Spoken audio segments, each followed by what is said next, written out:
Strongly বলছি, এতে আমার কোনো ক্ষতি হলে হবে, আমি বললাম। আমি ঢুকে ভাইয়াকে ধরে দেখলাম ভাইয়া পুরো ঠান্ডা, কোনো পোস্টমর্টম হয়নি, কোনো টক্সিকোলজি রিপোর্ট হয়নি, কিচ্ছু হয়নি ভাইয়া। একটি হত্যাকাণ্ডের রহস্য উন্মোচন করতে হবে, যে হত্যাকাণ্ডকে এরই মধ্যে মীমাংসিত স্বাভাবিক মৃত্যু বলে প্রতিষ্ঠিত করা হয়েছে। ঘটনার পর এরই মধ্যে পেরিয়েছে 2 বছর, কবরে হয়তো পচন ধরতে বসেছে মরদেহের। করা হয়নি ময়না তদন্ত, কোনো সাক্ষীও নেই। এরকম কুল কিনারাহীন ঘটনার রহস্য উন্মোচন করা শুধু কঠিন নয়, এক প্রকার অসম্ভব। সে অসম্ভবকে সম্ভব করতে 15 মিনিটস টিম প্রায় 3 মাস ধরে অনুসন্ধান করেছে বিষয়টি। সেই অনুসন্ধানে যা উঠে এসেছে তা শুধু অবিশ্বাস্য নয়, কিছুক্ষণের জন্য আপনার আপনজনদের প্রতি বিশ্বাস উঠে যাবে। কারণ বাবার রেখে যাওয়া সম্পত্তির ভাগ বেশি পেতে পরিকল্পিতভাবে একমাত্র ভাইকে হত্যা করে তারই আপন বোন। আরও অবাক করবার বিষয় হলো, দেশের প্রভাবশালী 2টি পত্রিকার মালিক সেই হত্যাকাণ্ড ধামাচাপা দেওয়ার কাজ করেছে নিখুঁতভাবে। I was in absolute shock that my brother, who was perfectly fine a few days ago, is gone. সাজরে হক ট্রান্সকম গ্রুপের প্রতিষ্ঠাতা লতিফুর রহমানের ছোট মেয়ে। লতিফুর রহমানের আরেক মেয়ের নাম সিমিন রহমান, তার একমাত্র পুত্র সন্তান আরশাদ ওয়ালিউর রহমান রিয়াজ। এতক্ষণ ধরে যার হত্যাকাণ্ডের বিষয়ে কথা বলছিলাম।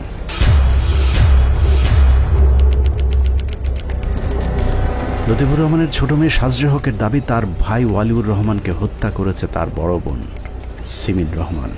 আর সেই হত্যাকাণ্ড ধামাচাপা দেওয়ার কাজে সহায়তা করেছে প্রথম আলোর মতিউর রহমান এবং ডেইলি স্টারের সম্পাদক মাহফুজ আনাম। প্রথম আলোর অ্যানুয়াল ইভেন্টে, অ্যানিভার্সারিতে গত কয়েক বছর ধরে আমাকে দাওয়াত দেওয়া হয় না, but I am a sitting director, serving director of Media Star Limited. আমি যখন মতি আঙ্কেলকে জিজ্ঞেস করলাম, মতিউর রহমান সাহেবকে জিজ্ঞেস করলাম যে আমাকে কেন দাওয়াত দেওয়া হয়নি, ওনার পাশে কিন্তু তখন দাঁড়িয়ে আছে মাহফুজ আনাম।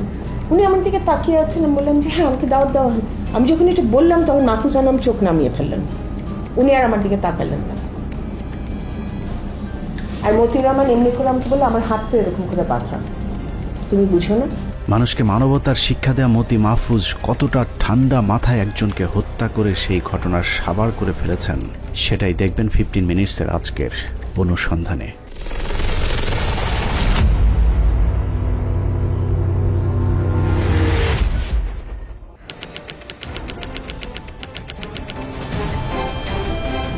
ট্রান্সকম লিমিটেডের প্রতিষ্ঠাতা লতিফুর রহমানের একমাত্র ছেলে আরশাদ ওয়ালিউর রহমান রিয়াজ, যিনি হত্যাকাণ্ডের শিকার হয়েছেন।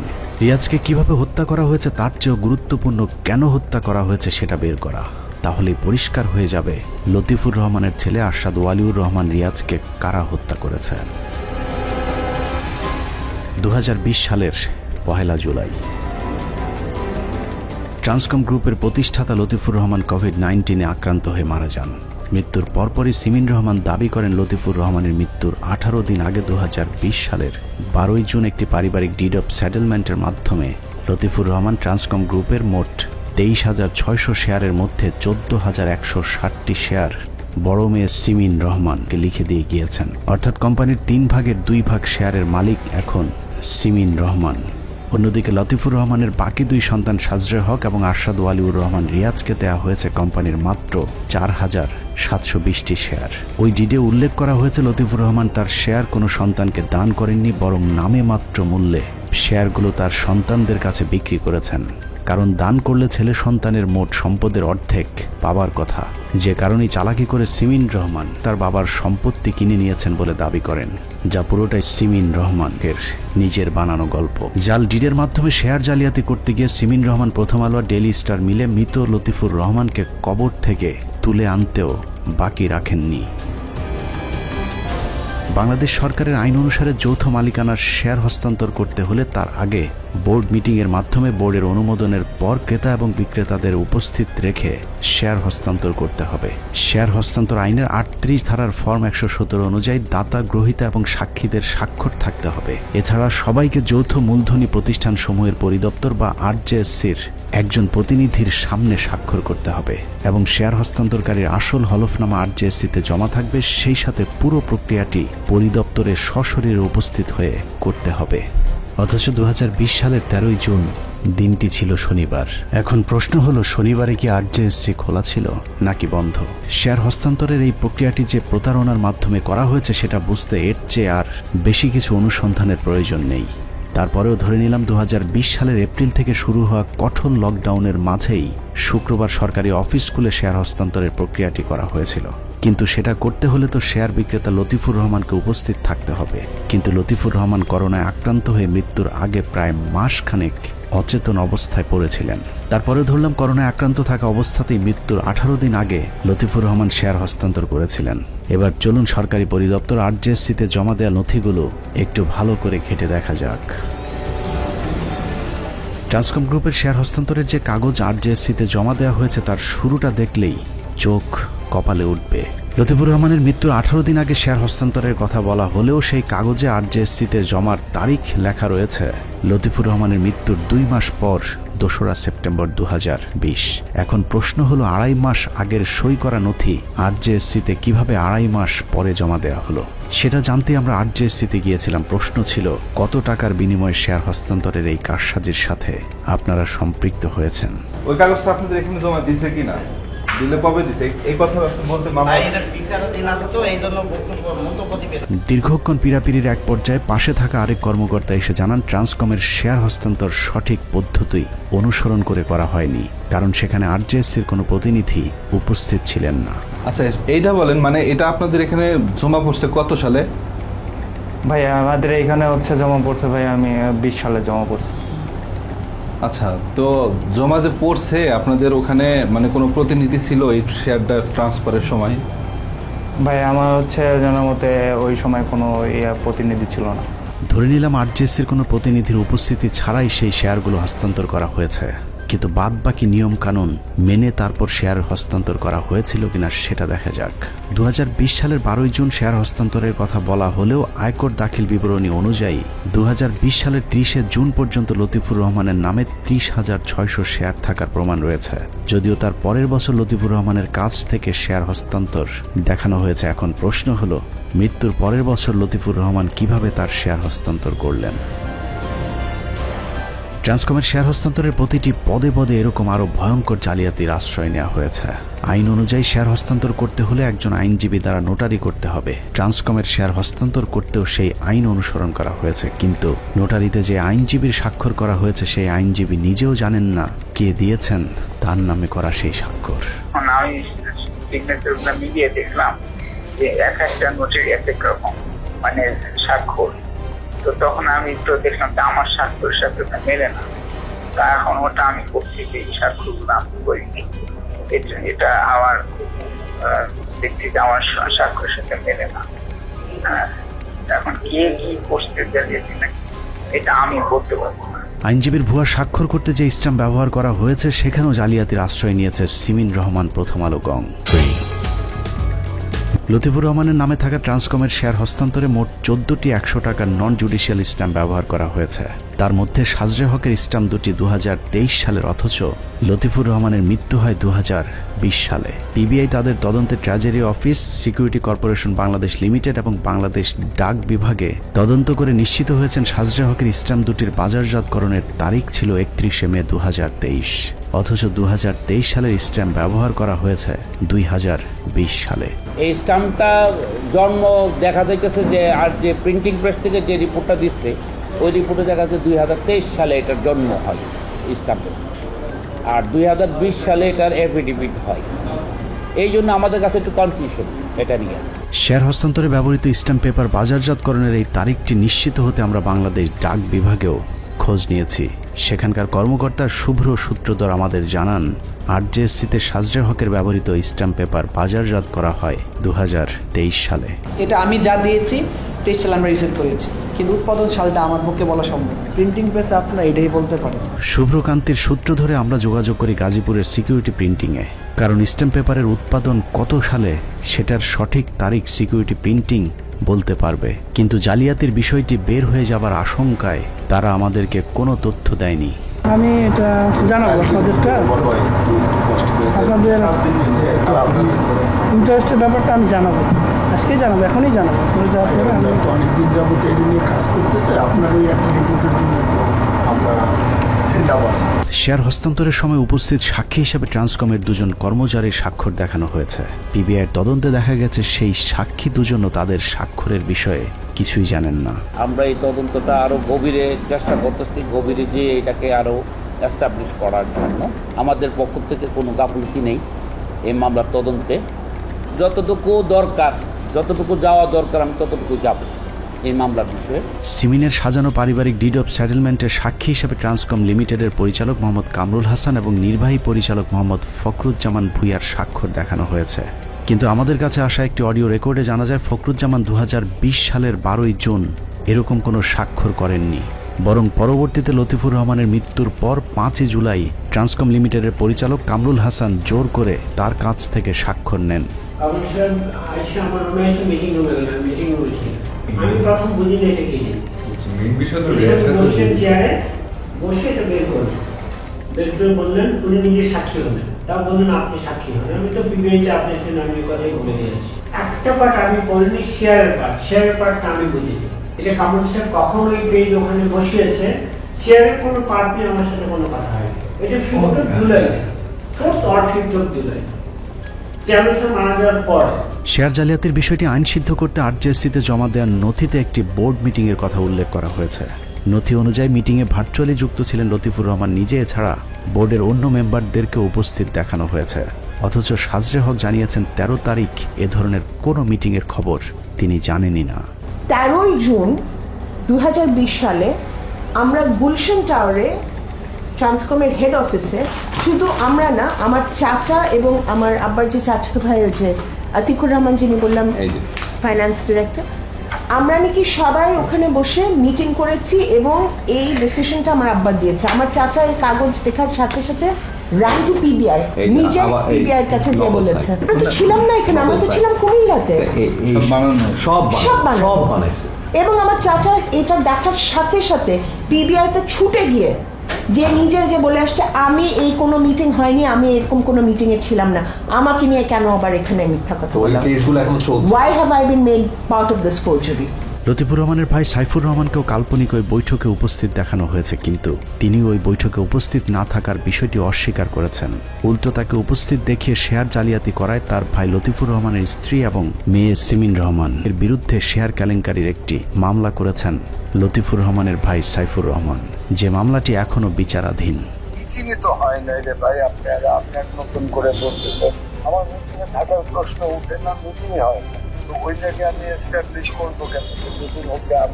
আমার সিগনেচার জালিয়াতি করছে, আমি জানি মিটিং হয়। 13 তারিখে জুনে তারাও কেউ ছিল না ঢাকায়। মিটিং যে করছে বলতেছে, যারা মিটিং করছে তাকে প্রুফ দিতে বললে তারা কোথায় ছিল? তো ওই কোভিডের ওই সময় মিটিং হয়নি, প্রশ্ন। এভাবেই মহা জালিয়াতির মাধ্যমে 2/3 শেয়ারের মালিকানা হাতিয়ে নিয়ে ট্রান্সকম গ্রুপের একক কর্তৃত্ব নিয়েছেন সিমিন রহমান। অনুসন্ধানে ট্রান্সকমের প্রতিষ্ঠাতা লতিফুর রহমানের 100 কোটি টাকার এফডিআর ভেঙে পুরো টাকা তুলে নেওয়ার প্রমাণও মিলেছে। ন্যাশনাল হাউজিং ও ফাইন্যান্সের কর্মকর্তা জানান লতিফুরের স্ত্রী নিজেকে নমিনি দাবি করে পুরো টাকাটা তাদের কাছ থেকে তুলে নিয়েছেন। আপনাদের ব্যাংকে লতিফুর রহমানের কিছু টাকা ছিল, 48 কোটি টাকা, টোটাল হয়তো 60 কোটি টাকার মতো ছিল। তো টাকাটা উঠায় নিছে কে আসলে আপনাদের ওখান থেকে? নমিনি উঠেছে, এগুলো আমার আইউকে জানাইছে। এটা সব ঢুকিস তো, এটা সব নমিনি তো ছিল শাহনাজ রহমান না? হ্যাঁ, বানিয়েছে। নিজেকে নমিনি দাবি করলে অনুসন্ধানে জানা যায় ন্যাশনাল হাউজিং এর তৎকালীন বোর্ড পরিচালক এবং ট্রান্সকম গ্রুপের নির্বাহী পরিচালক আব্দুল্লাহ আল মামুনের যোগ সাজসে অন্য ওয়ারিশদের বঞ্চিত করে পুরো টাকাটা তুলে নেন লতিফুর রহমানের স্ত্রী শাহনাজ রহমান। তবে খাতা কলমে শাহনাজ রহমান টাকা তুলেছেন বলা হলেও সেই টাকাও সিমিন রহমানের পকেটেই ঢুকেছে। ন্যাশনাল হাউজিং থেকে তুলে নেওয়া সেই টাকা দিয়ে শাহনাজ রহমান ট্রান্সকমের 18% শেয়ার কেনেন। পরবর্তীতে সেই শেয়ার সিমিন রহমানকে দান করে দেন তিনি। এভাবে মাকে কাজে লাগিয়ে ট্রান্সকমের বাকি শেয়ারগুলো হাতিয়ে নেন সিমিন রহমান। গুলশান 2-এর 83 নম্বর রোডের এই বাড়িটি দখলেও একই রকমের জালিয়াতির আশ্রয় নিয়েছে প্রতারক চক্র। মা শাহনাজ রহমান এবং মেয়ে সিমিন রহমান মিলে ভুয়া ডিড তৈরি করে 42 কাঠার ওই জমির 35 কাঠা একাই দখল করে নিয়েছেন সিমিন রহমান। বাকি 7 কাঠা দিয়েছেন সাজরে হককে, আর যে ভাইয়ের ভাগে সবচেয়ে বেশি দেওয়ার কথা তার ভাগে 1 কাঠাও রাখা হয়নি। যে বিষয়টিকে রাজুকও বলছেন বেআইনিভাবেই করা হয়েছে এসব ভাগাভাগি। মামলা আছে, মামলা চলার কারণে এটা তো আপনারা অ্যাকসেপ্ট করেন না আপনাদের দিক থেকে মামলার কারণে। কুমিল্লার 14 গ্রামেও পৈতৃক 3 বিঘা জমি থেকে পরিবারের অন্য সদস্যদেরকে বঞ্চিত করে পুরো জমি সিমিন রহমান ও তার ছেলের নামে লিখে নিয়েছেন প্রতারক সিমিন। আর সেটা করতেও সেই একই ধরনের ভুয়া আরেকটি ডিড ব্যবহার করা হয়েছে। সাদা কাগজের এই যে ডিড অফ সেটেলমেন্ট, এটা কিন্তু কোনো আপনার কার্ট্রিজ পেপার না, স্ট্যাম্প পেপার না। আমার সিগনেচারটা দেখুন। আমার সিগনেচারটা এইটা আপনি একটা হচ্ছে ওনার সিগনেচার দেখাচ্ছে। কুমিল্লার বাসা 20 না 25 বিঘার, ওটা পুরোটাই দিয়ে গেছে সিমিন রহমান। না নাতিকে না, হ্যাঁ নাতি। এসব কারসাজির বিষয়গুলো নিয়ে আগে থেকে সিমিন হকের সাথে দ্বন্দ্ব চলছিল সাজরে হক এবং আরশাদ ওয়ালিউর রহমান রিয়াজের। কিন্তু ট্রান্সকমের শেয়ার জালিয়াতির বিষয়টি তারা জানতে পারেন 2023 সালে। আমার ট্যাক্স ফাইলগুলো আসে, তখন ওর কাছে আমার ট্যাক্স, তখন ভুল করে ট্রান্সকমের হেড অফিস থেকে একটা কাগজ পাঠিয়ে দেয়। ওই কাগজটা না পাঠালে কিন্তু আমাদের কোনো সাসপিশনই হতো না about any kind of anomaly. বিষয়টি জানার পরেই লতিফুর রহমানের মৃত্যুর প্রায় 3 বছর পর তার 2 সন্তান সাজরে হক এবং আরশাদ ওয়ালিউর রহমান রিয়াজ তাদের আরেক বোন সিমিন রহমান বিরুদ্ধে আইনি পদক্ষেপ নিতে যান ব্যারিস্টার তানজিবুল আলমের চেম্বারে, যিনি প্রথম আলোর ট্রাস্টি বোর্ডের একজন সদস্য।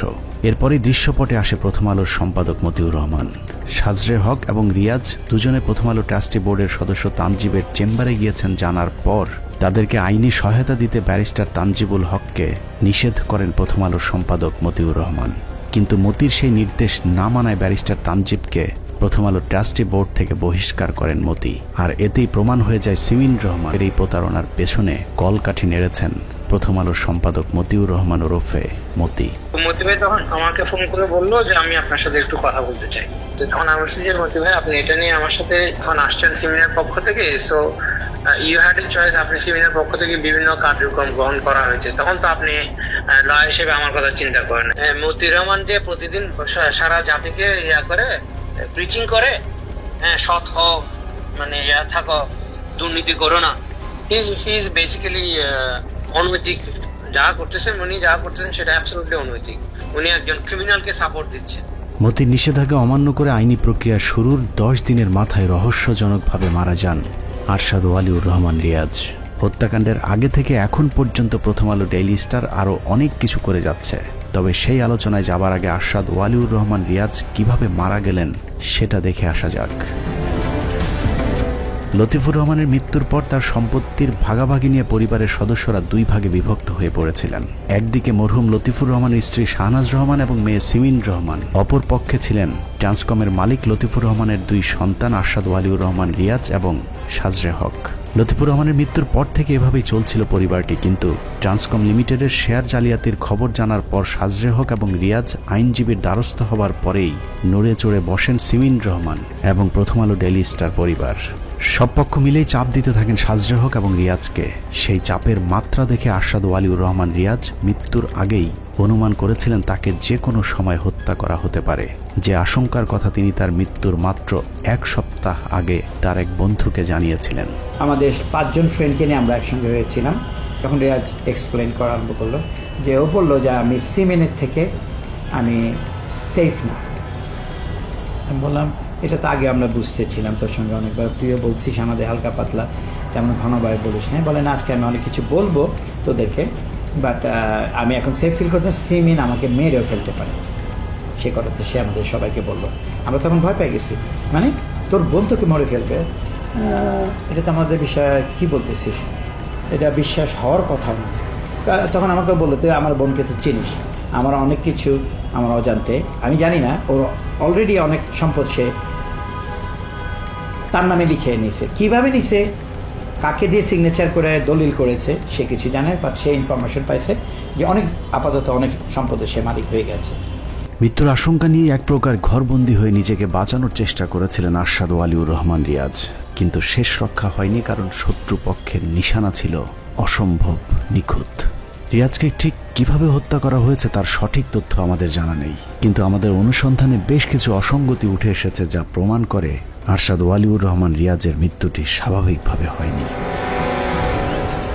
রিয়াজ মৃত্যুর আগের কয়েকদিন এতটাই সতর্কতা অবলম্বন করেছিলেন যে তার গৃহকর্মীদেরকে বলেছিলেন তার কাছের কোনো আত্মীয়দেরকেও যেন তার বাসায় ঢুকতে দেয়া না হয়। এমনকি তার মায়ের ক্ষেত্রেও একই ধরনের নিষেধাজ্ঞা দিয়ে রেখেছিলেন তিনি। ওনাকে কেউ খবর দিতে যায়, বললো যে আমার কোনো ফ্যামিলি যেন না আসে। কে বলছে এটা? সাহেব নিজে বলছে যে কেউ যদি আসে তো বলে তুমি জানো না আমাদের না করতে আসে, তাদেরও বলে দিতে, ড্রাইভারেরও বলে দিতে, আমারও বলছে, বেটিরও বলছে, সেই জন্যই আমার বাসা থেকে আমাকে না করতে আসে। তার এই বক্তব্যের সূত্র ধরে যদি আমরা অনুসন্ধান শুরু করি তাহলে আমাদেরকে এমন কিছু মানুষের দিকে সন্দেহের দৃষ্টি রাখতে হবে যারা রিয়াজের বাসার ভেতরেই থাকতেন। সে সন্দেহ থেকে রিয়াজের বাবুর্চি রফিক, বহিরাগত খণ্ডকালীন গৃহকর্মী বেনুকা সাংমা এবং গাড়ি চালক মিরাজুলের সাথে আমাদেরকে কথা বলতে হবে। কারণ বহিরাগত কেউ এই হত্যার পরিকল্পনা করে থাকলেও সেই হত্যাকাণ্ডের সাথে রিয়াজের বাসায় থাকে এমন কেউ অবশ্যই সম্পৃক্ত ছিল।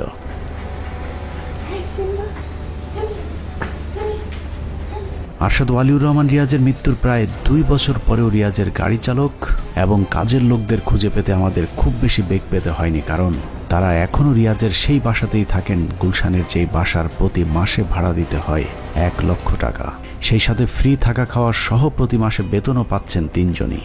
রিয়াজের 3 কর্মচারীর কাছে আমাদের প্রথম প্রশ্ন ছিল, রিয়াজ মারা যাবার পরেও আপনারা এই বাসায় কেন থাকছেন?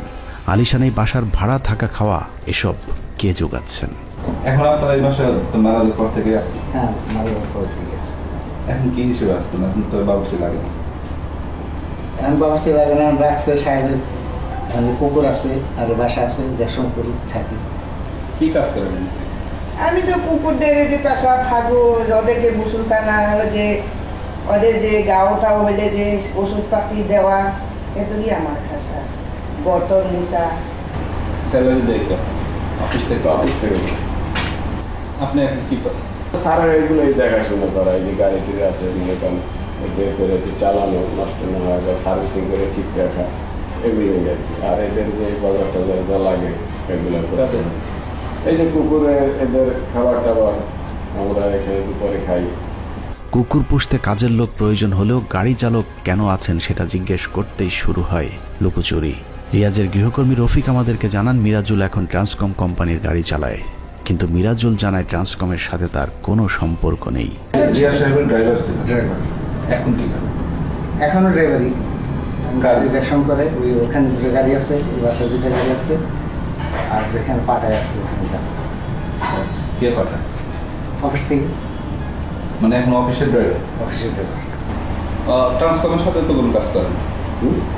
অফিসের তো কোনো কাজ করেন না, অফিসের তো কোনো কাজ করে অফিসে কোনো ডিউটি দেয় না। এখন মারা যাওয়ার পর আপনি ডিউটি দেন? না না, মারা যাওয়ার পর কোনো ডিউটি নেই, পার্মানেন্ট ডিউটি কোনো করি। ট্রান্সকমের অফিস মানেই সিমিন রহমান, কারণ ওই প্রতিষ্ঠানের পুরো নিয়ন্ত্রণ এখন তার হাতে। কিন্তু হঠাৎ করে মৃত ভাই রিয়াজের চাকর বাকরদের প্রতি সিমিন রহমানের এত দরদ কেন উতলে উঠল? অনুসন্ধানে জানা যায় আরশাদ ওয়ালিউর রহমান রিয়াজের মৃত্যুর আগের 1 বছর তার বোন সিমিন রহমানের সাথে রিয়াজের যোগাযোগ বন্ধ ছিল। একজন আরেকজনের মুখও দেখতে চাইতেন না। সম্পর্ক খারাপ ছিল? আপনি একটু লয়ারের কাছে নিয়ে গেছেন? ফ্যামিলির লোকজনের সাথে লয়ারের কাছে যাওয়ার সময় আমি ভাইয়ার গাড়িতে যাইনি? এদের সাথে সম্পর্ক আমি গাড়িতে ছিলাম না ভাইয়ার সাথে? মৃত্যুর আগে ভাইদের সাথে কথা না বললেও রিয়াজের মৃত্যুর পর নিজের টাকা খরচ করে ভাইয়ের চাকর বাকর পুষছেন সিমিন রহমান। কিন্তু কেন? এই এক প্রশ্নের উত্তরের মাঝেই মিলবে অনেক প্রশ্নের জবাব। রিয়াজ ছিল 1000 কোটি টাকার মালিকের একমাত্র পুত্র সন্তান, অথচ অসুস্থ হবার পরেও রিয়াজের মৃত্যু হয়েছে চিকিৎসা ছাড়াই। হাসপাতালে যখন নেওয়া হয়েছিল ততক্ষণে রিয়াজ মারা গিয়েছিলেন। ইউনাইটেড হাসপাতাল থেকে রিয়াজের ডেথ সার্টিফিকেটে মৃত্যুর কারণ হিসেবে লেখা হয়েছে আননোন, অর্থাৎ অজানা কারণে মৃত্যু হয়েছে রিয়াজের।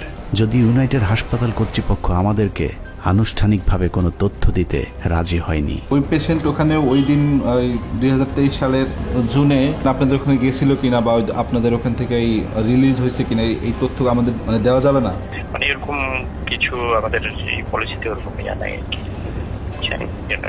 পলিসিতে বলতে আপনাদের ওখান থেকে বের হয়েছে এটা আপনারা বলবেন না?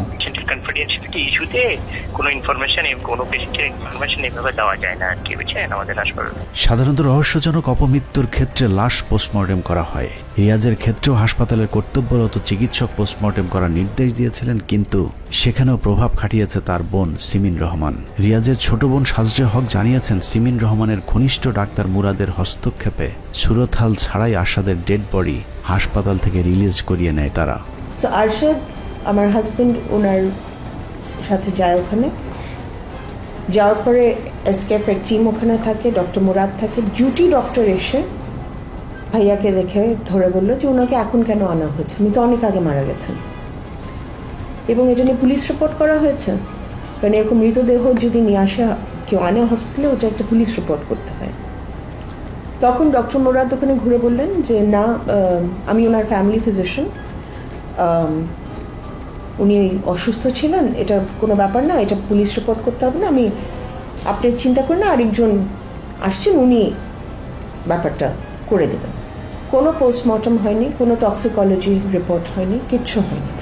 আমরা এসকেএফের সেই ডাক্তার মুরাদের সাথে কথা বলেছিলাম, কিন্তু তিনিও আমাদের সাথে বিষয়টি নিয়ে রহস্যজনকভাবে এড়িয়ে গেছেন। এই বিষয়ে বেটার হয় আপনি ওনার উকিলের সাথে কথা বলেন, বিকজ অফ আসলে আমি এইসব চ্যাপ্টারের মধ্যে এখন আর কোনো কথাই বলতে চাচ্ছি না। উনি অসুস্থ ছিলেন এতটুকুই আমি জানি, এবং আমি ওনাকে হাসপাতালে নেওয়ার জন্য অ্যাম্বুলেন্স নিয়ে বাসায় গিয়েছিলাম, বাট উনি বাসা থেকে আসেননি বা আমাকে বাসায় যেতে দেননি, এতটুকুই। হ্যাঁ, এরপরে যদি ডিটেল জানতে হয় তাহলে আপনি ওনার উকিলের সাথে কথা বলেন। হাসপাতাল কর্তৃপক্ষ রিয়াজের মৃত্যু সম্পর্কে কোনো তথ্য না জানালেও আমরা তার গৃহকর্মীদের কাছে জানতে পেরেছি ডায়রিয়া জনিত কারণে মৃত্যু হয়েছে রিয়াজের। বেনুদার বলছে যে আমি ছিলাম না, বেনুদার বলে যে আমার একটু পেটটা ডিস্টার্ব পেয়ে আবার শুয়ে পড়ছে। কি হয়েছিল না জানেন? মারা গেছিল স্যারের ওষুধ ছিল, ডায়রিয়া ছিল, ওই ডায়রিয়া থেকেই তো ডায়রিয়াতে মানুষ মরতেই পারে, কিন্তু রিয়াজের গৃহকর্মীদের এক একজনের এক এক রকম বক্তব্য রহস্যের জন্ম দেয়। আসলে কি ডায়রিয়ায় মৃত্যু হয়েছিল রিয়াজের, নাকি অন্য কিছু? যে কারণে গৃহকর্মীদের প্রতিটি বক্তব্য আমরা অত্যন্ত সতর্কতার সাথে প্রত্যক্ষ করেছে। এখানে রাখছে, রাখার পরে সাহেব নিজে প্যাকেটের ডেট দিকে নিজে ছেড়ে এখানে নিজেই করে, কারণ সারা মিলে দিই বা না মিলে। পরে এখান থেকে সাহেব নিজে মিলেছে, নিজে ওই কাপের বাটির মধ্যে খেতে পারে, চামচ দিয়ে খেতে পারে না। পরে আবার ওই কাপে নিয়ে দিচ্ছি, কাপের মধ্যে ঢেলে দিচ্ছি, পরে 2 গ্লাস খাইছে, আর বাকিটা এখানে দিচ্ছে। তারপর আবার দুপুরবেলা বলছে, ডাকছে আমার, এবং ওই ডাকছে ডাকার পর আমি এসি, পরে আমার আর গ্লাস সুপা নিয়ে। রফিকের বক্তব্য অনুযায়ী ডায়রিয়া হবার পর ঢক ঢক করে 2 গ্লাস স্যালাইন খেয়ে নেয় রিয়াজ, কিন্তু তারপরেও পরিস্থিতির উন্নতি হয়নি। স্বাভাবিকভাবেই প্রশ্ন ছিল, কি স্যালাইন খেয়েছিল রিয়াজ, কোথায় থেকে কে এনে দিয়েছিলেন রিয়াজের খেতে দেয়া সেই স্যালাইন। বলছে ও সাহেব অফিসে মিরাজুলের নাকি সাবজেক্টে বলছে যে একটা স্যালাইন আনছে, ওই স্যালাইন, রাইট স্যালাইন। অনুসন্ধানের এই অংশেই উঠে আসে বহিরাগত সেই পক্ষের পরিচয়, যাদের ভয়ে আরশাদ ওয়ালিউর রহমান রিয়াজ ঘরবন্দি হয়ে বসেছিলেন। রিয়াজ নিজেকে গৃহবন্দী করে রেখেছিলেন, কিন্তু আগেই বলেছি শত্রুপক্ষের নিশানা ছিল আরও নিখুঁত। ট্রান্সকমের কর্মচারী সাব্বিরের দেয়া সেই স্যালাইন খাবার পরেই ধীরে ধীরে মৃত্যুর দিকে এগিয়ে যায় রিয়াজ। আমাদের ধারণা ওই স্যালাইনে এমন কিছু মেশানো হয়েছিল যা খেয়ে রিয়াজের মৃত্যু হয়েছে, এবং তার সাথে জড়িত রিয়াজের গৃহকর্মী রফিক এবং গাড়ি চালক মিরাজুল। যে কারণে ট্রান্সকমের কর্মচারী সাব্বিরের দেয়া সেই স্যালাইন রিয়াজের বাসায় কে গ্রহণ করেছিল সেই প্রশ্ন করতে গৃহকর্মীদের সকলেই একদম নীরব। আপনি স্যালাইনটা কার থেকে পাইছেন? আপনি স্যালাইনটা কার থেকে পাইছেন? আমি স্যারের হাতে দেখছি। স্যারের হাতে গেল কি? আপনি দিয়েছেন? ভাই দিয়েছেন?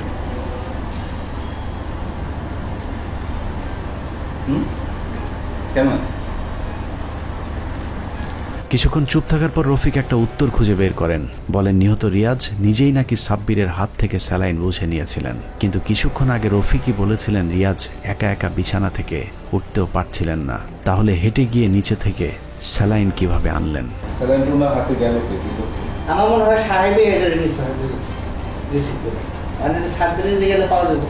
রিয়াজ বেঁচে নেই, তবে ট্রান্সকমের কর্মচারী সাব্বিরের কাছে জানার সুযোগ আছে সাব্বির সেদিন রিয়াজের বাসায় স্যালাইন কার হাতে দিয়ে এসেছিলেন। আপনি কোনো স্যালাইন ট্যালাইন কিছু নিয়েছিলেন?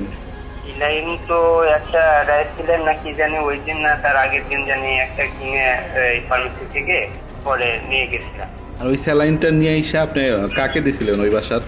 ওই বাসার রান্না করে যে বাবুর্চি থাকে, তারপরে বেলুকাপা আছে, ওই যে পুকুরে যে দেখাশোনা করে, তাদের যে কোনো একজনের কাছে একটু দিচ্ছিলাম আমি। মানে হচ্ছে মিরাজ, রফিক বা রেণুকা, ওনাদের কারো কাছে দিছিলেন, যে কোনো একজনের কাছে? সাব্বিরের বক্তব্য জানার পর আমরা আবারও গিয়েছিলাম রিয়াজের বাসায়। গৃহকর্মী রফিকের কাছে আবারও প্রশ্ন ছিল সাব্বির সেদিন স্যালাইন কার হাতে দিয়ে এসেছিল। এবার রফিক বুঝতে পেরেছে আমরা আসল ঘটনা জেনে গিয়েছি, যে কারণে বুদ্ধি করে তার বক্তব্য পাল্টে পুরো দায় চাপিয়ে দেয় গাড়ি চালক মিরাজুলের উপর। ওই স্যালাইনটা কি আগে থেকে বাসায় ছিল না কেউ কিনে নিয়ে আসছিল? না, ওটা সাহেবই বলে দিতে, পরে সাহেব বলার পরে নিয়ে আসে। সাহেবকে? এসে ও, উনি বলে দিয়েছে, তারপরে নিয়ে আসছে কি আপনি? না, ও ড্রাইভার নিয়ে আসে। রফিকের দাবি রিয়াজকে রেখে তিনি ঘর থেকে বের হবার কিছুক্ষণ পরেই গাড়ি চালক মিরাজুল এসে তাকে জানায় রিয়াজ মারা গেছেন। সাহেবের কাছ থেকে রবি ভাই কয় সাক্ষী হলো না, আমি কী কর, আমি মাত্র দেখে এলাম, পরে গেছি, যে শরীর গরম, আমি ঘাম এদিকে পানি পড়তেছে, ওই কম্বলটা যে ব্ল্যাঙ্কেট গায়ে ওইটা দিয়ে দেবে। এরপর থেকেই মিরাজুল পলাতক। আমরা অনেক চেষ্টা করেও তার সাথে যোগাযোগ করতে পারিনি, যে কারণে নানা রহস্যের ডালপালা গজিয়েছে রিয়াজকে খাওয়ানো সেই স্যালাইন নিয়ে। স্যালাইন খাইয়ে রিয়াজের অবস্থার আরও অবনতি হলে তাকে ইঞ্জেকশনের মাধ্যমে আরেকটি স্যালাইন পুশ করবার তথ্য বেরিয়ে এসেছে কাজের মেয়ে বেনুকার বক্তব্য থেকে। নার্স ছিল আগের দিন, মারা যাওয়ার আগের দিন।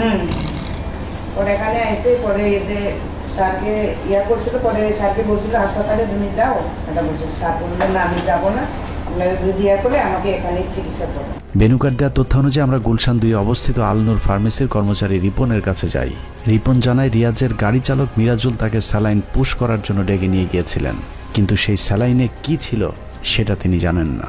মিরাজ ভাই আমার 9টার দিকে এসে বললো স্যারের একটা ইঞ্জেকশন পুশ করতে হবে, মালিকের সাথে কথা বলো। মালিক বললো যাও।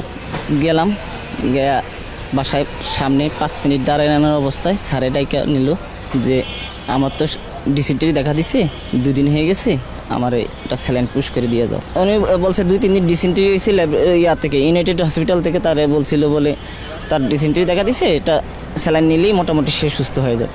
এসব কারণে রিয়াজের বোনের করা হত্যা মামলায় অন্যতম আসামি করা হয়েছে গাড়ি চালক মিরাজ এবং বাবুর্চি রফিককে। তাদেরকে জিজ্ঞাসাবাদ করলেই জানা যাবে হাসপাতালে না নিয়ে কেন রিয়াজকে বাসায় রেখে চিকিৎসকের পরামর্শ ছাড়াই ট্রান্সকমের পাঠানো স্যালাইন খাওয়ানো হয়েছিল। স্যার বলছে যে আমার সবথেকে আদরের এবং সবার পছন্দ করি আমার এই ছোট বোনকে। রিয়াজের সবচেয়ে পছন্দের বোন ছিল সাজরে হক। তারপরেও রিয়াজের অসুস্থতার খবর তাকে জানানো হয়নি, এমনকি মৃত্যুর খবরও সব শেষে জানানো হয়েছিল সাজরে হককে। ওনার পার্সোনাল স্টাফ যাদেরকে ওনার ভাই ইনস্ট্রাকশন দিয়ে রেখেছিল যে ওনার যদি কোনো সমস্যা বা কোনো কিছু হয় আমাদেরকে জানাতে। ওনার যে গত 3 দিন ধরে উনি অসুস্থ স্যালাইন দিচ্ছে, হসপিটালে নিয়ে যাওয়ার কোনো রকমভাবে কিন্তু আমাদেরকে আসলে জানাই। অথচ তার কিছুদিন আগে ভাইয়ার কুকুরের শরীর খারাপ ছিল, তখন কিন্তু আমি মেসেজেস পাচ্ছিলাম। আমরা যে দেখি নিচে অ্যাম্বুলেন্স আছে ইউনাইটেডের, উপরে অফিসের কিছু মানুষজন আছেন, আমার আম্মা, আমার বড় বোন এবং সিমিন রহমানের ছেলে জারেফ হোসেন, ওরা আছে। আমি ঢুকে ভাইয়াকে ধরে দেখলাম ভাইয়া পুরো ঠান্ডা। আশাদু আলিউর রহমান রিয়াজের হত্যাকাণ্ড পরবর্তী পরিকল্পনাও ছিল অত্যন্ত নিখুঁত। রিয়াজের মৃতদেহ দ্রুততার সাথে দাফনের জন্য সবচেয়ে বেশি তৎপর ছিলেন সিমিন রহমান। রিয়াজের ছোট বোন হাজরে হকের ইচ্ছে ছিল রিয়াজের মরদেহ পোস্টমর্টেম করা, কিন্তু বড় বোন সিমিন রহমান রীতিমতো যুদ্ধ শুরু করেছিলেন পোস্টমর্টেম না করেই কত দ্রুত লাশ দাফন করা যায়। ফোনে আমার বড় বোন ওখানে সিমিন রহমান বলছে ফোনে যে শাজনীনের কবরটা ভাঙো, ওখানে ভাইয়াকে দেওয়া হবে, তাড়াতাড়ি ভাঙো, কারণ এটা জুম্মার সাথে সাথে ওনাকে দাফন করা হবে। আমাদের তো কেউ বলেনি, আমরা চারপাশ থেকে শুনছি যে ভাইয়ার রক্ত আমাশা হয়েছিল, ওই কারণে মারা গেছেন। আমার বড় বোন বলছে উনি অ্যালকোহলিক ছিল, তাই জন্য উনি মারা গেছেন। এখন কে কি বলছে কোনো সত্যতা কিন্তু আমি জানি না, কি কারণে ভাইয়া কিভাবে মারা গেছেন এটার কিন্তু কোনো আনসার আমার কাছে নেই, because of this death certificate, যেখানে কিন্তু কোনো পোস্টমর্টম করা হয়নি, কোনো টক্সিকোলজি রিপোর্ট করা হয়নি। রিয়াজকে হত্যার পর তার কবর কোথায় দেওয়া হবে সেটাও খুনিদের পরিকল্পনা থেকে বাদ যায়নি। বনানী কবরস্থানে লতিফুর পরিবারের সবার জন্য আলাদা আলাদা অগ্রিম মোট 8টি কবর কিনে রাখা হয়েছে, কিন্তু রহস্যজনক কারণে পরিবারের সবার বড় সন্তান রিয়াজকে তার জন্য নির্ধারিত কবরে দাফন না করে তার আরেক বোনের কবরে দাফন করা হয়, যে বোনটিও 1998 সালে রহস্যজনকভাবে মৃত্যুবরণ করেছিলেন। শাজনীনের কবর ভেঙে ওটার মধ্যে ভাইয়াকে দাফন করাতে হবে, which is also very peculiar, because আমার ছোট বোন শাজনীন যখন মারা যায় তখন আব্বু একই সাথে এরকম লম্বা রেক্ট্যাঙ্গুলার পাশাপাশি 8 জনের কবর কিনে রাখেন। ওখানে কিন্তু আপাতত অ্যাজ উই স্পিক আরও কিন্তু প্রচুর কবরের জায়গা কিন্তু খালি, ওই এনক্লোজারের মধ্যেই খালি। ভাইয়াকে কেন শাজনীনের উপর দিতে হয়েছে এটা কিন্তু কোনো এক্সপ্লেনেশন আমার কাছে নেই। These are my questions. নির্ধারিত কবরে দাফন না করে বোনের কবরে দাফনের পেছনে একটা দীর্ঘমেয়াদী পরিকল্পনা ছিল। রিয়াজের মৃত্যুর পর কখনো যদি এটাকে হত্যা হিসেবে প্রমাণের চেষ্টা করা হয়, তাহলে হত্যাকাণ্ডের বিষয়টি প্রমাণ করতে যেন কিছুটা জটিলতার সৃষ্টি হয়, সেজন্যই রিয়াজকে তার বোনের কবরে দাফন করা হয়েছে। এখন যেহেতু এখন হাত যে কোনো এখন মানে যে কোনো একজন যে হাতটা আপনার তুলবেন, এই হাতটা এটা 2098 সালে যিনি মারা গেছেন তারও হইতে পারে, আবার 23 সালে যিনি মারা গেছেন তারও হইতে পারে, যদি কবরের উপরে কবর হয় আর কি। কিন্তু এতে আইনগত অনেক জটিলতা আছে। যদি আসামি থাকে উনি ক্লেম করতে পারেন কিনা যে এটা তো এক কবরের ভিতরে 2 কবরের ভিতরে মিক্সড হয়ে গেছে, ক্লেম করতে পারে এটা। আসাদ ওয়ালিউর রহমান রিয়াজ প্রথম আলো ট্রাস্টি বোর্ডের একজন সদস্য ছিলেন। তারপরেও রিয়াজের মৃত্যুর খবর পত্রিকাটির শেষ পৃষ্ঠায় এক কোণায় ছোট করে ছাপানো হয়েছিল। প্রথম আলোর আচরণ দেখেও মনে হয়েছে কিছু একটা লুকাতে চাইছিলেন মতিউর রহমান। রিয়াজের বোনের দাবি পরিকল্পনার সাথে মতিউর রহমান এবং মাহফুজ আনাম দুজনেই জড়িত। মৃত্যুর ঘটনাটা প্রথম আলোতে এটাকে পাবলিশ করা হচ্ছে ফার্স্ট অফ অল এতটুকু একটা কলম ইয়ে করে। He was a sitting director. My brother Arshad Waliur Rahman was a sitting director of Transcom Limited and of Media Star Limited when he passed away. ওনার খবরটা এতটুকু করে দেওয়া হয় এবং ওখানে বলা হয় যে উনি হাসপাতালে গিয়ে মারা যান। হাসপাতালে গিয়ে একজন মানুষ মারা গেছে বা অ্যান্ড উনাকে মৃত হাসপাতালে আনা হয়েছে, আর টু কমপ্লিটলি ডিফারেন্ট থিংস। প্রথম আলোতে কিন্তু রিপোর্ট করা হয়েছে যে ভাইয়াকে হাসপাতাল নেওয়ার পর ভাইয়া মারা গেছে, উইচ ইজ আ লাই। প্রথম আলো and daily star both reported it as such. আসলে কার স্টেটমেন্ট দেখে এসব আসলে ওনারা বলছে পারিবারিক সূত্রে জানা গেছে। তাহলে এগুলো কিন্তু এই ভাই মারা যাওয়ার পরে যার সাথে ভাই ক্লোজ ছিল, কারণ ওনার ভাইয়ের এই ডেথ আমরা কিন্তু জানিয়েছি। মিডিয়া যে কত পাওয়ারফুল এবং কত একটা থ্রেটনিং স্ক্যারি একটা জিনিস, এটা কিন্তু আমার ধারণা ছিল না। রিয়াজের মৃত্যুর দিন সিমিন রহমান এবং তার ছেলে জারেফ শোকের অভিনয় করলেও কদিনের মধ্যেই তাদের আসল চেহারা বেরিয়ে আসে। রিয়াজের মৃত্যুর ঠিক 2 সপ্তাহের মাথায় সিমিনের ছেলে জারেফের বিয়ে হয় ধুমধাম করে, যেখানে নায়িকা গায়িকাদের ভাড়া করে চলে ধুমধাম নাচ গানের আয়োজন। যে দৃশ্য দেখে মনে হয়েছে এ যেন ভাই হত্যার সফল এক মিশনের উদযাপন চলছিল।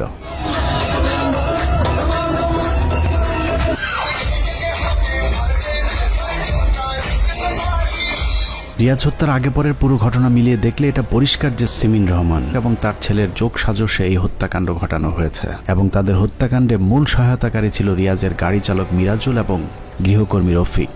যে কারণে রিয়াজের ছোট বোন সাজরে হক বাদী হয়ে গুলশান থানায় একটি হত্যা মামলা দায়ের করেছিলেন। যে মামলায় সিমিন রহমান, তার ছেলে জারিফ, গাড়ি চালক মিরাজুল এবং গৃহকর্মী রফিক সহ মোট 11 জনকে আসামি করা হয়েছে। সেই মামলা দায়েরের পর থেকে পুরো ঘটনাটি নিয়ন্ত্রণ করেছে প্রথম আলো daily star. 7th of June, Mr. Matiur Rahman, editor of Pratham Alo, goes to Tanjibul Alam's office and tells him to drop the case. যে সিমিন রহমান পাঠিয়েছে, তুমি এই কেসটা ড্রপ করো, অনেক বেশি আমাদের থেকে পাবা। এবং আমাকে সুশীল সমাজের মানুষজন এসব বলেছে যে তুমি যদি এখন জাস্টিস চাও তাহলে তো তোমার আব্বার নামটা ধ্বংস হবে। আমি একটা মিনিট, আমি কি চুরি করেছি? তো বলে না, সেটা তো বলছি না। আমি চুরি করলাম না, আমি কিন্তু নাম ধ্বংস করছি আমি, because I am asking for justice. Please justify that statement. আপনারা আমাকে এটা ব্যাখ্যা করে আমাকে একটু বোঝান। মানে আপনি আমাকে বলছেন যে যখন অত্যাচারিত হবে কেউ তখন তার মুখ বন্ধ করে অত্যাচার নিতে হবে, কেন? প্রথমে মামলাটি থানা থেকে সরিয়ে তদন্তের দায়িত্ব দেওয়া হয় প্রথম আলোর ঘনিষ্ঠ সহযোগী বনোজ কুমারের পিবিআইকে। সাধারণত পুলিশের বিশেষ এই শাখা পিবিআই চাঞ্চল্যকর সব মামলার তদন্ত করে থাকে, সেই হিসেবে ধরা যায় রিয়াজ হত্যা মামলাটিও চাঞ্চল্যকর হিসেবেই পিবিআইকে দেওয়া হয়েছিল। কিন্তু সাজরে হকের মামলাটির ক্ষেত্রে ব্যতিক্রম ঘটনা ঘটেছে। তারা চাচ্ছে না যে আসলে এটার কোনো ইনভেস্টিগেশন হোক। রাস্কিন ভাই ওখানে নাম লেখা আছে, উনি উইটনেস হিসাবে ছিলেন, ওনাকেও কিন্তু কেউ প্রশ্ন করেনি। না, কোনো অ্যাকিউজকে কাউকে প্রশ্ন করা অ্যাকিউজকে তো করেনি, যিনি উইটনেস ওনাকে কোনো প্রশ্ন করানো হয়নি। তো মানে তদন্তকারী কর্মকর্তারা করলেনটা কি? গত সরকারের সময় যারা হ্যান্ডেল করেছে সিরাজুল হক সাহেবের চেম্বার, কি ক্ষমতা তারা ব্যবহার করেছে, যে ক্ষমতা বলে কাউকে ইন্টারভিউ পর্যন্ত করা হয়নি, রিমান্ড তো দূরের কথা। ইনভেস্টিগেটিভ অফিসার বলছেন সার্কামস্ট্যান্সিয়াল এভিডেন্সে তার মনে হয়েছে। তার মনে হওয়ার কি আছে, আমাকে একটু বলবেন, এটা কি মনে হওয়ার বিষয়? What is circumstantial evidence after 7 months, after 8 months? PBI চাইলেও সিমিন রহমান সহ পরিবারের অনাগ্রহের কারণে রিয়াজের মরদেহ কবর থেকে উত্তোলন করা সম্ভব হয়নি, যে কারণে বাধ্য হয়ে চূড়ান্ত প্রতিবেদন জমা দেয় পিবিআই। উনিও কিন্তু বারংবার সময় নিচ্ছিল, হ্যাঁ, যে আমি পরে জানাবো, আমরা উত্তোলন করতে চাই না শাশুড়ির সাথে, মানে এইরকমই বারংবার যতবার বলছি একই কথা, ওনারও চাইনি। আপনাদের সিবিআই এর পক্ষ থেকে আপনারা কি চেয়েছিলেন কিনা যে লাশ উত্তোলনের এই বিষয়টা? যে আমরা চেয়েছিলাম। পিবিআই চূড়ান্ত প্রতিবেদন জমা দেওয়ার পর আসিফ নজরুল ম্যাজিকে বাংলাদেশের বিচার বিভাগ নতুন এক নজির সৃষ্টি করেছে। পিবিআইয়ের চূড়ান্ত প্রতিবেদন জমার পর আদালতের নোটিশ বাদীর কাছে না দিয়ে আব্দুল্লাহ আল মামুন নামে একজনের হাতে দেওয়া হয়েছিল, যিনি সিমিন রহমানের গৃহকর্মী। আসামি পক্ষের কাছে বাদীর নোটিশ দিয়ে আসিফ নজরুলের ম্যাজিক শেষ হয়নি। বাদী পক্ষের অনুপস্থিতিতে 10 কার্যদিবসের মাথায় হত্যা মামলাটি খারিজ করে দেয় আদালত। এজন্য প্রথম আলো ডেইলি স্টারকে আসিফ নজরুলের পক্ষ থেকে বিশেষ উপহার। ফাইনাল রিপোর্টটা আমরা বিদেশে থাকার সময়, আমরা মেডিকেল চেক আপের জন্য অক্টোবর মাসে বিদেশ গেছিলাম। আমরা এসে শুনি যে বেসিকলি ওই সময় আমরা যখন বিদেশে ছিলাম 2 সপ্তাহের জন্য, অক্টোবরের 3 তারিখে আপনার পিবিআই একটা final report investigating officer Jewel investigation officer Jewel আসলে সে একটা ফাইনাল রিপোর্ট সাবমিট করে কোর্ট থেকে তাড়াহুড়ো করে অর্ডার বের করে ফাইনাল হিয়ারিং করে মামলাটাকে খারিজ করে দেওয়ার চেষ্টা করেছে। আসিফ নজরুল প্রথম আলো ডেইলি স্টারের ইশারায় আদালত মামলাটি খারিজ করে দিলেও বাদীপক্ষ নারাজি দেয় এখনও সুযোগ রয়েছে রিয়াজের লাশ উত্তোলন করে ময়না তদন্ত করবার। তাহলেই প্রমাণ হবে আরশাদ ওয়ালিউর রহমান রিয়াজের মৃত্যু স্বাভাবিক নাকি হত্যাকাণ্ড। তবে সেই সম্ভাবনা কতটুকু আছে সেটা আদালতের পরবর্তী কার্যক্রম দেখলেই বোঝা যাবে। এরই মধ্যে টিম 15 মিনিটস বিষয়টি নিয়ে অনুসন্ধান শুরু করেছে। জানার পর থেকে আদালতের বিভিন্ন জায়গায় তদবির শুরু করেছে প্রথম আলো এবং ডেইলি স্টারের সাংবাদিক পরিচয়। সে কারণে শঙ্কা থেকেই যাচ্ছে আদৌ ভাই হত্যার সুষ্ঠু বিচার পাবে কিনা সাজরে হক। অন্যদিকে শেয়ার হস্তান্তরে সাজরে হকের স্বাক্ষর জালিয়াতির বিষয়টি পরীক্ষা করতে সাজরে হকের নমুনা স্বাক্ষর নেয়ার আবেদন করলেও বিচারক রহস্যজনক কারণে সেই আবেদন গ্রহণ করেননি, যে কারণে শেয়ার জালিয়াতির বিষয়টি নিয়েও শঙ্কা আছে বাবার সম্পত্তির ভাগ পুরোপুরি না পাবার। পিবিআই ফরেনসিক ভেরিফিকেশনের জন্য সিআইডির কাছে আমার স্বাক্ষরের জন্য ফরেনসিক্স করার জন্য কোর্টের মাধ্যমে অ্যাপ্লাই করেছিলেন। ওনারা বলেছিলেন ওনাদের আবেদনে যে আমার শ্বশুরের সিগনেচার এবং as well as the documented previous ইয়ার্সের মানে 15-20 বছর আগে থেকে ওই সিগনেচারগুলো ভেরিফিকেশন মানে সবগুলো একসাথে নিতে, for reasons best known to the magistrate at the time. ওনারা আদেশ দিয়েছেন যে আমার physical signature provision for verification. We have made an appeal against that order and we're awaiting the hearing. ওটার জন্য হিয়ারিং আছে ইনশাল্লাহ। And my request was that আমার ফিজিক্যাল সিগনেচার আমি ম্যাজিস্ট্রেটের সামনে দিতে চাই। ফ্যাসিবাদের বিদায়ের পরেও এভাবে আসিফ নজরুল প্রথম আলো ডেইলি স্টারের রাম রাজত্ব চলছে বাংলাদেশে। সবশেষ শুধু এতটুকুই বলবো, দেশ হাসিনা মুক্ত হলেও প্রথম আলো মুক্ত হতে পারেনি। আমরা এখনো প্রথম আলোর বিরুদ্ধে যুদ্ধ করছি। সেই যুদ্ধে জিততে পারলেই জিতে যাবে বাংলাদেশ। আল্লাহ হাফেজ।